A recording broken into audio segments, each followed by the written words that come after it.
For those asking, the cameras are off in the webinar function that we're doing today. So but you will be able to in the chat.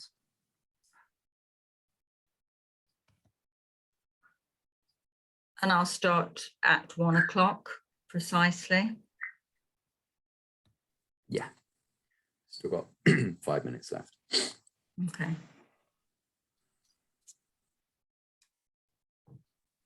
And just let me know when you want the evaluation forms put in as well, and I'll put that into the chat.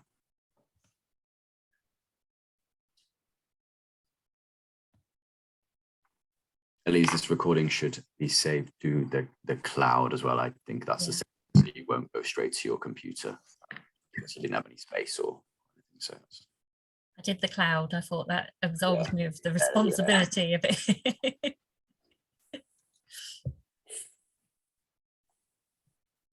Oh, Rebecca is. Rebecca should be here now. Yeah. Okay, I'll have a look.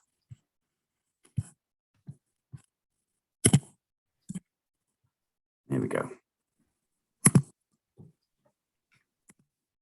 Be relieved. Hello all. Hi, Rebecca. Promoted you to panelist as well, Rebecca.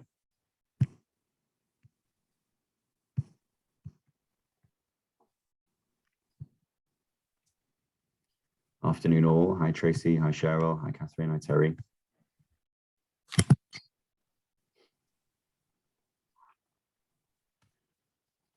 Got 77 people in at the moment. Another 4 minutes. There's Morning. 402 registered to attend. It's rising rapidly. You've got 85.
Hi everyone who's in attendance. Just to let you know, your cameras and mics are intentionally turned off.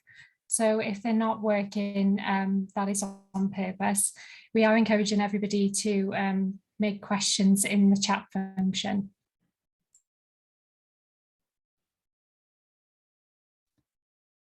Hi, Rebecca, we've got a Q&A function. So if questions can be directed to the Q&A, that'd be really, really useful, because Tom and David are going to monitor them, and we'll have the opportunity to answer them at the end.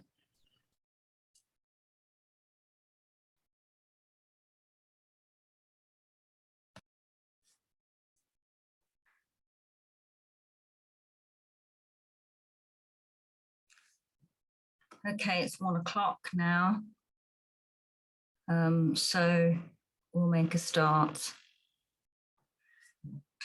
Okay, so welcome, good afternoon, everybody who's here today from DewisChoice.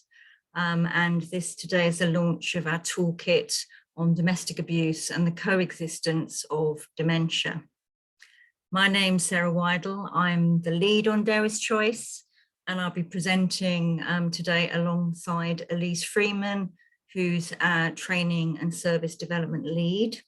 We've also got other members of the team with us today. So we have Rebecca Zirk, who's the research project manager, and we've also got members of the service team. So we have Tom Chapman, who will also be providing technical support, and also David Cowsell, who will be supporting us in responding to the questions and answers. Just a few sort of housekeeping rules and guides before we begin today. First of all, for those who are on Twitter, can we ask you when you're tweeting to use the hashtag Forgotten Victims, which is all one word. We'd also, really to support further learning in this area, really like you to complete the 2-minute questionnaire at the end of this session. What I'd also like to bring to your attention is that this session is being recorded, and it will be available afterwards via all our sort of social media and website outlets. And what is also really important to us is that you answer a couple of polls that are at the bottom of the screen. You can see the question and answer session, but also polls. There'll be one just before we show you the short film, and there'll be another poll along the session. We ask there should be a sort of 10-minute period at the end of our presentation and our film.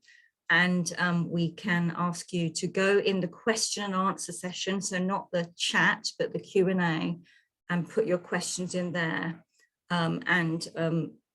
Hopefully we'll try and answer as many as we can, but if we don't manage during that 10-minute period, we will get back to you. What I'd like to do is give you a brief background to DewisChoice before we begin today, because it's quite unique. It's based at the Centre for Age, Gender and Social Justice in the Law and Criminology Department at Aberystwyth University. It was established in 2015, and it's now been running since then. What's unique about it is it's a piece of longitudinal research capturing the lived experiences of people aged over 60 and above, and their experiences of domestic abuse and coercive control, both adult family members and intimate partners.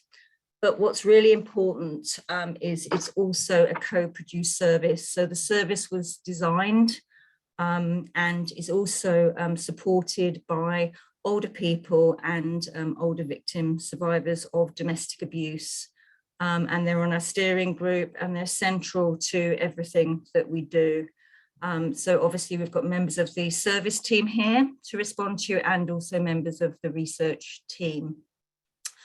Next slide, please.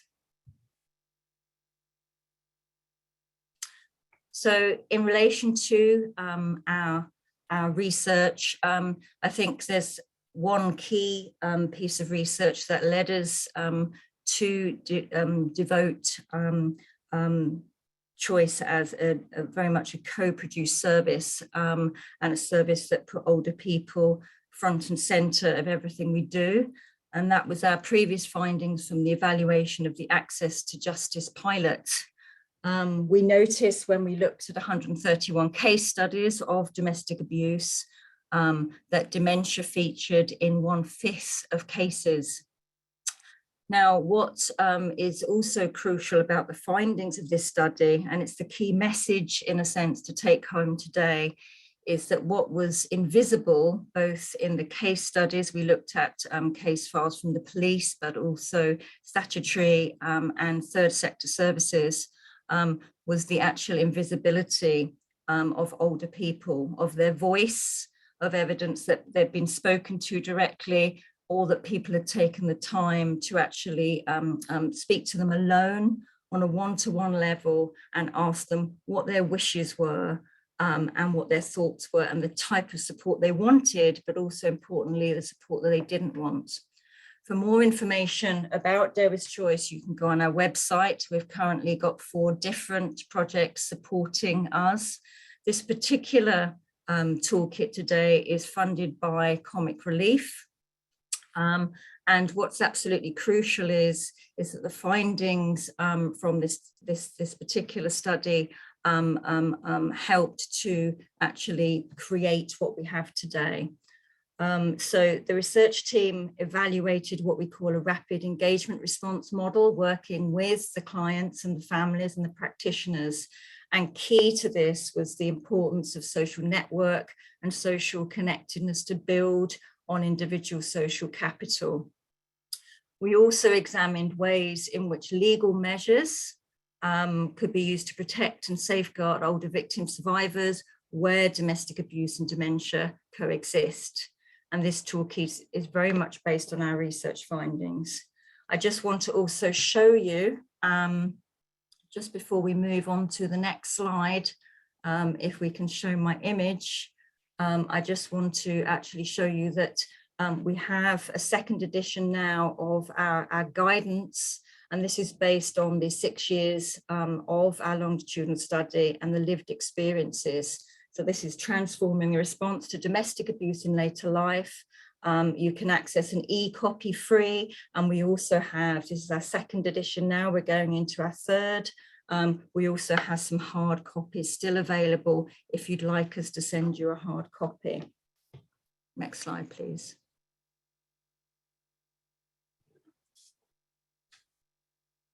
I'm now going to introduce you to our short film. It's 7.5 minutes in length. It's called Forgotten Victims. But before we start the film, there's going to be a poll in the chat box before the film starts. So we'd like to ask you to fill that in. And then I'll pass you straight over to Elise.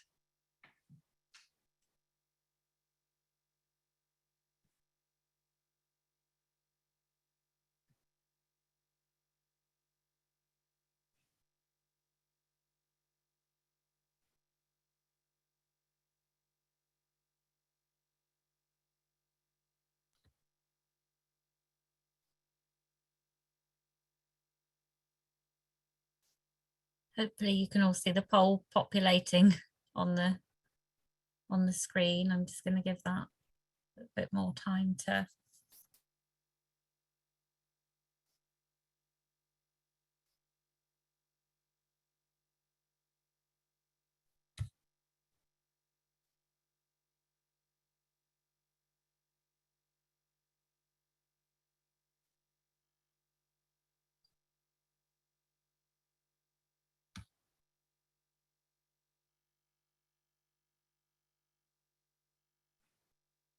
I think we're almost there. So we wanted to know, prior to attending the webinar today, to what extent had you considered the coexistence of dementia and domestic abuse? And we've got to a great extent 19%, to a moderate extent 32%, to some extent 30%, to a small extent 14%, and not at all 4%.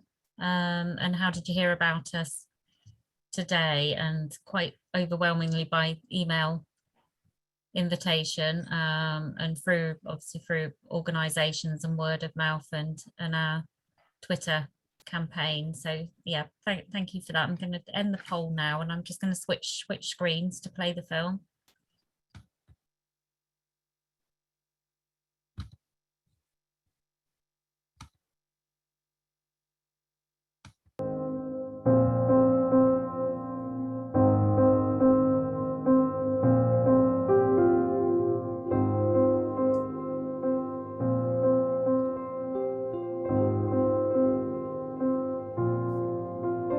DewisChoice is a co-produced initiative based at the Centre for Age, Gender and Social Justice at Aberystwyth University and is led by Sarah Weidel. The Centre team has been researching into violence and abuse of older people since 2012. Established in 2015, the DewisChoice initiative provides a co-produced service that integrates well-being and justice for older victim survivors from crisis through to recovery. It's also the first research project to undertake a prospective prospective longitudinal study capturing the lived experiences of older people seeking help and justice in the context of domestic abuse. With dedicated funding from Comic Relief, we have been providing specialist domestic abuse support for older people where dementia and domestic abuse coexist. And where safe to do so and appropriate, we have been supporting family members.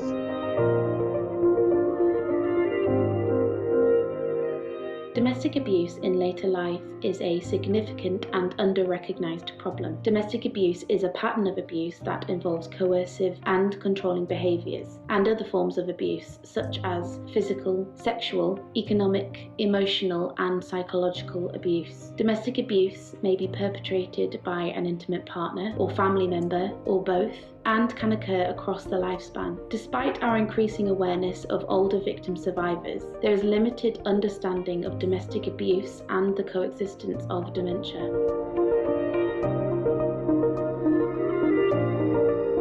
In the UK, approximately 850,000 people have dementia, the majority of whom are aged 65 years and over. The numbers of dementia are expected to rise to 2.1 million by 2051. Dementia is mostly caused by diseases of the brain, and signs of dementia may vary from each individual depending on which area of the brain is affected. For example, a person living with dementia may experience memory loss, difficulties in processing information, and problems with communication and language. Dementia can also affect a person's mobility and their perception of time and space. In addition, individuals can become distressed or disorientated. People tend to assume that a diagnosis of dementia automatically means a person lacks mental capacity to make a decision for themselves. In reality, a person may be able to make decisions about their lives for a considerable amount of time. However, as dementia progresses, a person will need some support to make certain decisions. For example, they may require help with dealing with their finances, while still able to make day-to-day choices, including what they eat, where they go, and who they see.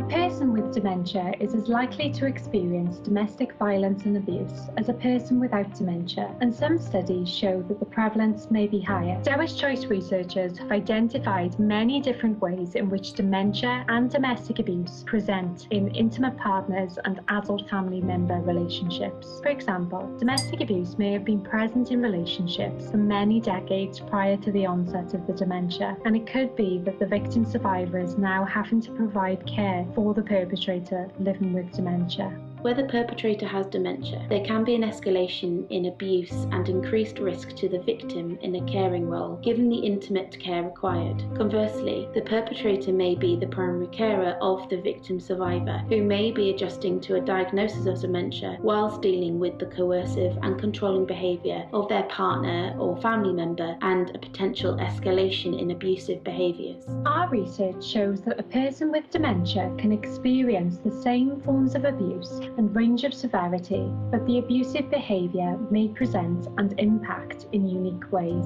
A perpetrator of domestic abuse will exploit aspects of the dementia to further isolate and control the intimate partner or family member, while resenting the shift in the relationship dynamic. Perpetrators often deliberately isolate the victim survivor from social networks and support services, and these signs may be masked by the dementia. The perpetrator may present to the outside world that they are indispensable and they're caring and attentive to onlookers. In these cases, the abuse and violence may be disguised or excused as caregiver stress. Where the victim has dementia, perpetrator behaviours will aim to deliberately cause confusion, disorientation, undermine capacity and promote fears that the individual will not be believed if they disclose to practitioners or other people. As dementia advances, it will affect the person's ability to safeguard themselves and manage their own risks.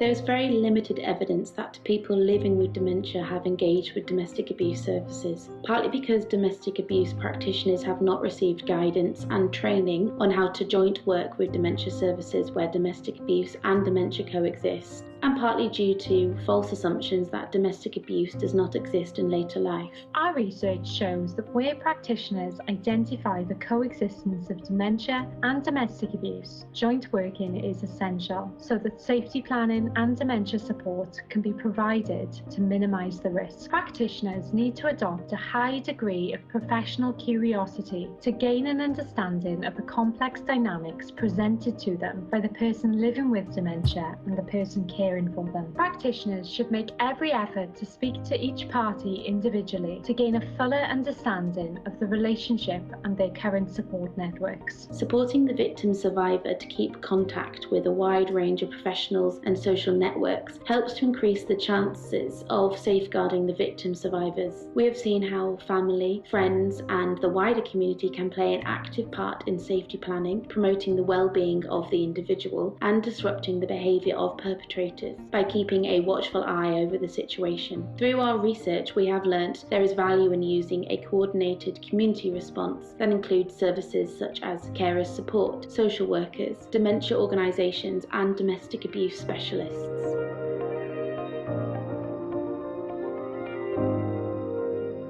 Our research at DewisChoice has demonstrated that a significant shift is required to respond to the coexistence of dementia and domestic abuse. From our longitudinal research, we have created toolkits and free guidance for a range of practitioners to help assist them working with cases where dementia and domestic abuse coexists. This includes an engagement toolkit, guidance on legal options and safety planning, along with a few short films which can all be accessed on our website. To find out more about our research, service and guidance, plus our training, visit dewischoice.org.uk and follow us on Twitter at ChoiceOlderPPL.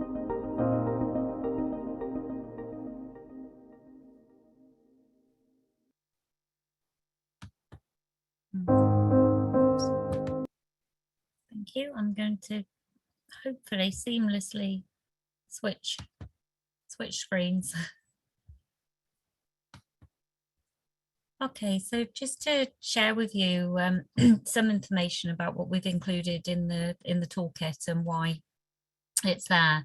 So as you've heard in the film, there are approximately 85,000 people in the UK who have dementia, and this is expected to rise to approximately 2.1 million by 2015. And DewisChoice research has found that domestic abuse doesn't stop in later life, and older people can experience the same types of abuse and the same severity as younger victims. In its most extreme form, this can result in domestic homicide. And we know that 25% of domestic homicides now involve a victim aged 50 years and over. So the toolkit really aims to address gaps in practitioners' knowledge on the coexistence of domestic abuse and dementia and increase confidence in working in this area. And the toolkit offers practical advice to professionals to understand what dementia is and how it affects people, understand the different dynamics of domestic abuse and harm where dementia is a feature, understand the importance of social connections for older victim survivors, to gain practical techniques to support engagement and effective safety planning, and also to increase legal literacy through understanding the legal protection for people with dementia. There's a strong emphasis throughout the toolkit on the importance of multi-agency working and of a coordinated community response. So the tool really covers a range of relationship dynamics. And this includes where a victim survivor has dementia and where there's been a history of abuse in that relationship. And we've seen an escalation in abusive behaviour where a victim survivor with dementia is no longer able to meet the demands of a perpetrator and where they can lose the ability to apply coping strategies that may have worked in the past. And relationships where an alleged perpetrator has dementia and there's been a history of abuse in that relationship. And this can pose particular raises in risk to the victim survivor as they're now coming into close physical contact while they're providing care for their partner. And additionally, they can become very isolated as they're no longer able to spend time out of the home, away from the abuse, and family members and friends may have stopped visiting the home. And situations where there is no past history of abuse and harmful behaviours are a direct result of the dementia. And we've found that with these relationship dynamics, they've been the hardest really to engage. There are often feelings of loyalty and wanting to protect a partner where that relationship has previously been healthy. And we've found there's been a great value in having an independent person to talk to about these experiences, somebody who's able to offer support with the impact of the behaviour and with strategies at the same time to reduce the risks involved. We've also seen abuse where there's abuse by an adult family member who may have actually taken a caring role for the older person with dementia, and they've used that role to restrict access to other family members. And the tool really emphasises the need to gain a full understanding of the history of these relationships before the diagnosis of dementia. So we're really getting the whole picture of the dynamics here. We have seen a small number of cases too where both a perpetrator and a victim have dementia, and they're particularly complex to work with. So a strong feature coming through amongst all of these relationship dynamics is a significant reduction in social connections for the older victim survivors. So the importance of these social connections is explored in the section in the toolkit called More Than One. And research has highlighted the important role social positive connections play in the lives of older people, and this is in supporting well-being. But our research at Dewis has always also found that they also play an important role for older victim survivors in supporting safety and a dual role of disrupting perpetrator behaviour. And there can be an assumption that a reduction in social networks is normal as people age, and this is due to a lack of mobility, ill health, or disability. But this can actually disguise deliberate behaviour used to isolate an older victim survivor. So whereas with a younger person, we might be picking up on those cues that somebody's becoming isolated, we don't necessarily investigate this with an older person because we deem it to be a normal part of ageing. And this is particularly relevant where a perpetrator is providing care for a victim survivor who has dementia, where they have the opportunity to position themselves as that person's one social connection, acting as a barrier to autonomous contact with family, friends, and controlling interactions with service providers. And we need to ensure that we're deploying professional curiosity in situations where someone is always accompanied in all of their interactions by one person, and try to create opportunities for autonomous engagement for that individual. And the anonymised case study included in the toolkit, Rosemary, highlights how these informal connections, in this case with family members, neighbours, and local community, were able to play a part in supporting the safeguarding work by practitioners by providing a safety net of eyes and ears on the ground. So they were able to observe behaviour at those times when practitioners couldn't be present to see what was happening and raise the alarm quickly. The tool also contains a legal guidance section aimed at improving the legal literacy of practitioners coming into contact with and supporting victim survivors with dementia.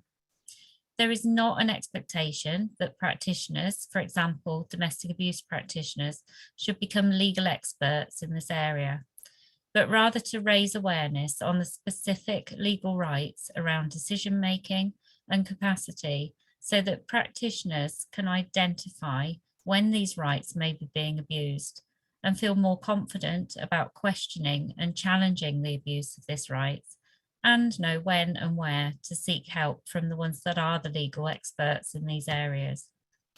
So in particular, the section contains accessible information about the Mental Capacity Act, which defines the decision-making rights of individuals who are assessed as lacking capacity and those who make decisions on their behalf. The Act has 5 principles that guide decision-making, and the most important being that all adults have the right to make their own decisions and must be assumed to have capacity to do so unless proven otherwise. This is particularly important when working with victim survivors of domestic abuse who have dementia, as there can be an assumption that somebody with dementia automatically does not have capacity in all areas of their decision making. And this can be perpetuated by an abusive partner or a family member. So the guidance also explains how decision-making rights can be allocated, and also gives detail of what you can do and where you can go for advice if those rights need to be removed when they're being abused.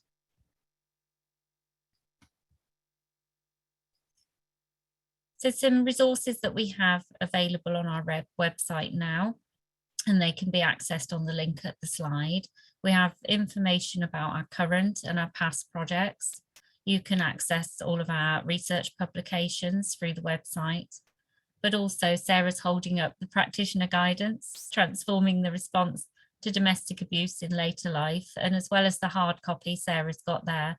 This is also available through the website as an ebook, and that's available in English and in Welsh.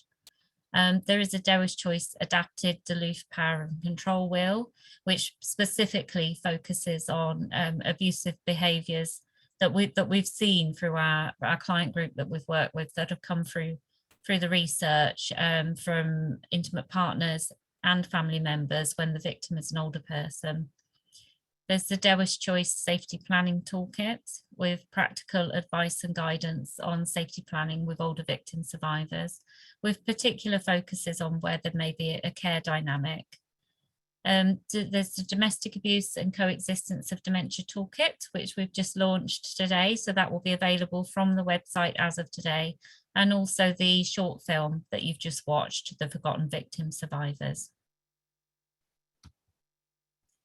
We have further resources that will be coming to our website soon.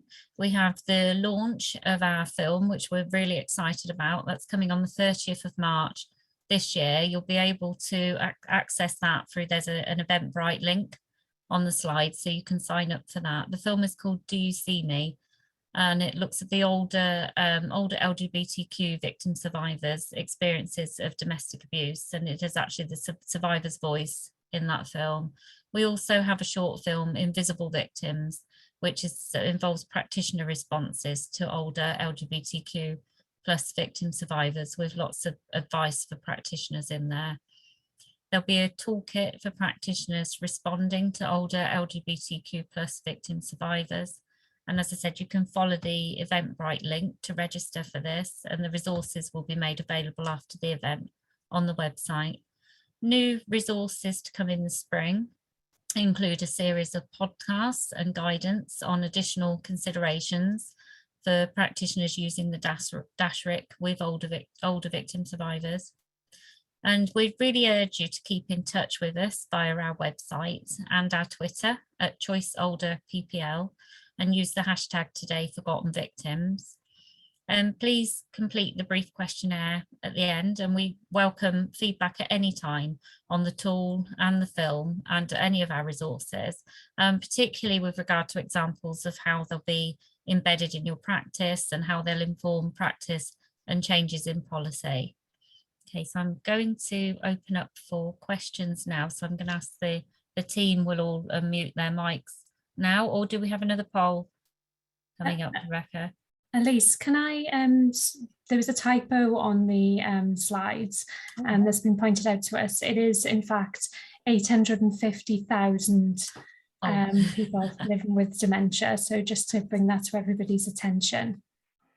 Oh, I very optimistically brought the figure down. Apologies, that's my typo on the slide there. Thank you, Rebecca.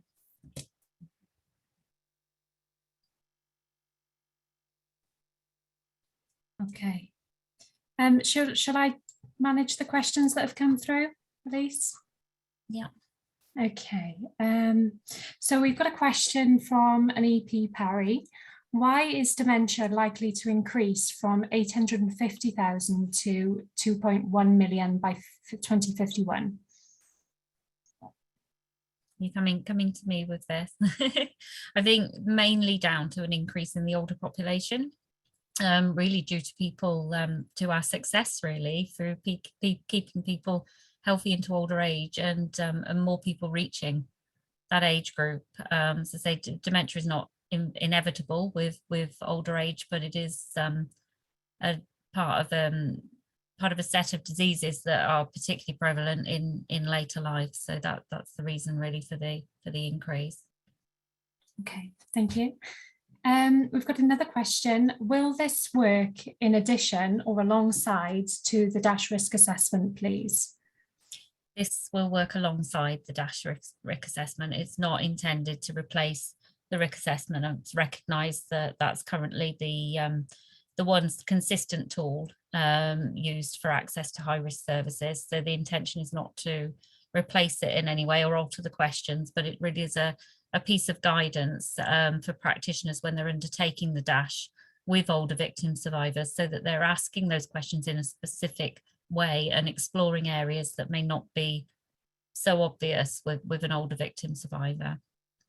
Yeah, and I think the safety planning toolkit as well helps with asking some of those additional questions and the engagement techniques of how to do that effectively.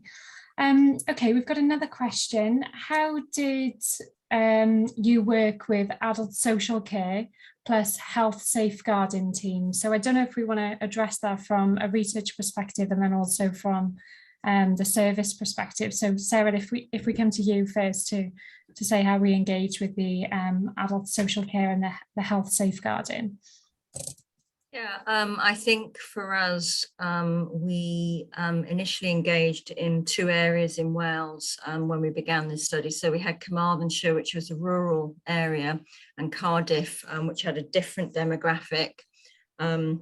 Since then, we've engaged more broadly across Wales and also with other local authorities where we've shared a lot of our learning. In terms of our service provision, I think we've always understood, and this was drawn from our previous research, where we found that basically for people that are 60 years and over, they're often diverted just to one agency. And this often results in a sort of siloed response.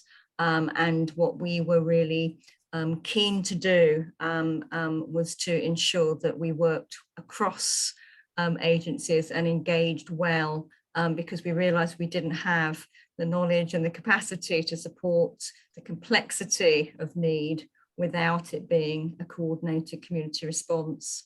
So for us, it was absolutely crucial looking at the findings from our previous studies, but also from our longitudinal studies and the lived experiences of older people, just how important it was that we worked supportively across services and talked to each other in terms of being the eyes and ears on the ground, and explained as well to older people what was happening and potentially what the benefits were from working in this way. Okay, I don't know if you want to add anything there, Rebecca.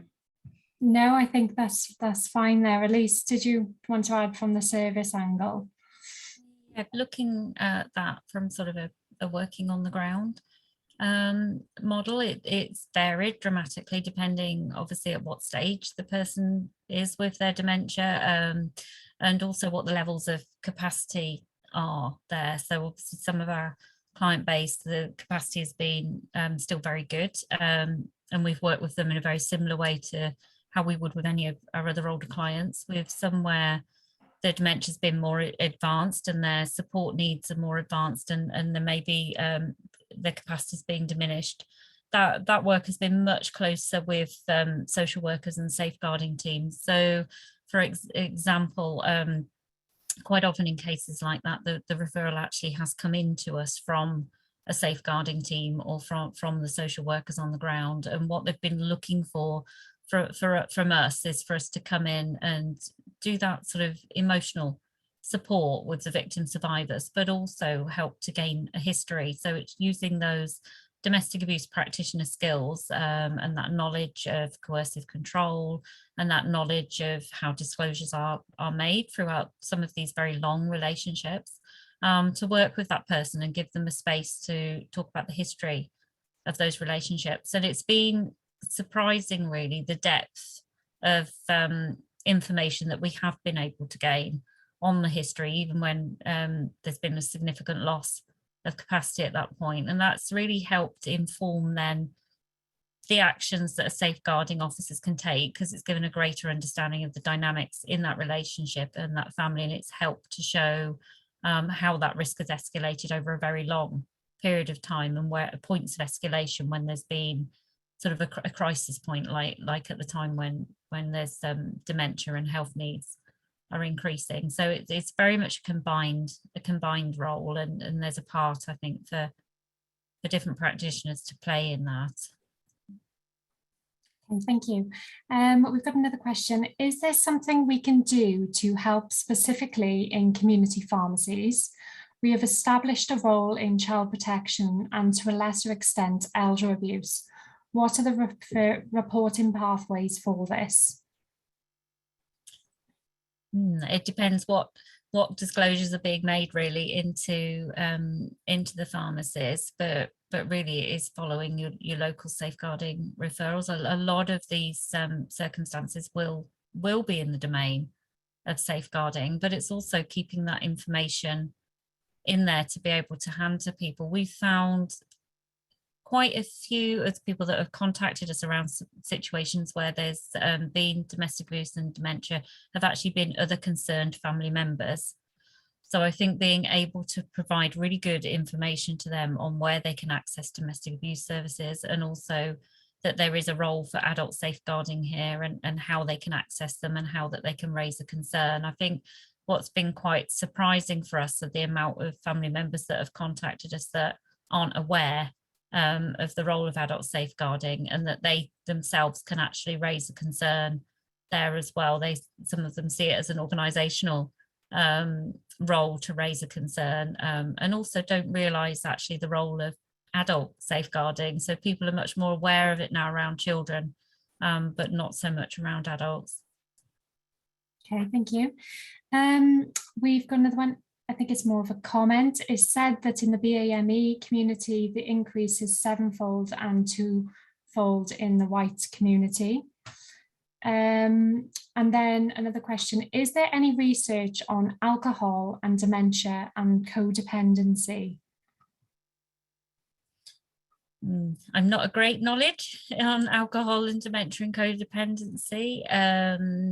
The only thing when we were looking into the causes of dementia, we did find there were certain causes which related to alcohol, drug use and infection, where we found that actually if there was evidence to show that if those conditions were managed, then they were the very sort of small number of cases where the dementia would improve, whereas dementia is caused by diseases of the brain progress and they don't improve. But I'm not aware of studies involving alcohol and dementia and dependency. Sarah, did you want to come in there? Yeah, I think for us it was really interesting when we were looking first of all at the Access to Justice study and the proportion there in terms of our client base, but also looking at our longitudinal study. That actually very few of our cases where there was a coexistence of dementia and domestic abuse were actually, showed some sort of history there of alcohol use. So certainly in our experience of supporting our clients, it's not that common, but that's obviously only the people who've accessed us. And when we look across our client base, we do have quite a significant proportion of people with a disability. We have about 40%, and of that we have a proportion who are either the perpetrator or the victim is experiencing dementia and coercive control, domestic abuse. So it's interesting to us that you raise that, because it's not something that as yet we've looked at in terms of our research. Yeah, we've been more looking at, sorry Rebecca, we've been more looking at the lived experiences of the dementia, and I think key to the research was getting NHS approval to actually talk directly to the older people in terms of their experiences when they were living with dementia, so we could get their view and get their sense of the support that they needed, and also, as I said earlier, that they didn't need, but keep asking those questions as a sort of dynamic element to it. Sorry, Rebecca, interrupted you there. That's okay. I'm just aware that we're coming to time now, and there's still some questions that are outstanding. So if we were unable to answer any of them, please do drop us an email at choice abba.ac.uk, and we will respond. Just to sum up some of the comments that have been in the chat, it appears that there's quite a few adapted risk assessments that have been done for older people. So I would encourage you to make contact with each other about that. Hourglass has said that they've got a specialist risk assessment for their older victim survivors. So they'd be interested to hear as well about the other risk assessments that are currently available. Helpful comment from Lorna that there's lots of helpful information on the Alzheimer's website, so it's really accessible. We would also encourage people to access that. But in the meantime, if you do have any further questions, please do drop us a message or give us a tweet on Twitter, and we'll respond to you there. But we are hosting the next event on the 30th of March. So if you are able to attend, that would be great. The link should appear in the chat function now for you to sign up. And can I just remind everyone, if you can, just to take 2 minutes to fill out our super brief evaluation form. It's really helpful for us to generate future funding, but also to evidence the impact that we are doing. So thank you very much for all attending. I hope you all have a lovely rest of the day, and please do get in touch for more questions. Thank you. Thank you, everybody. Thank you.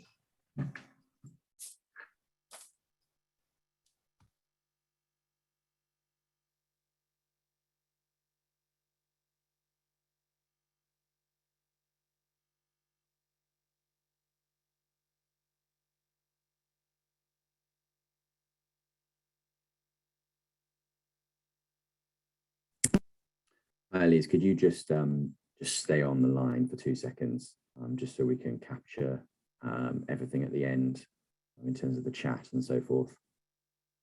You're on mute.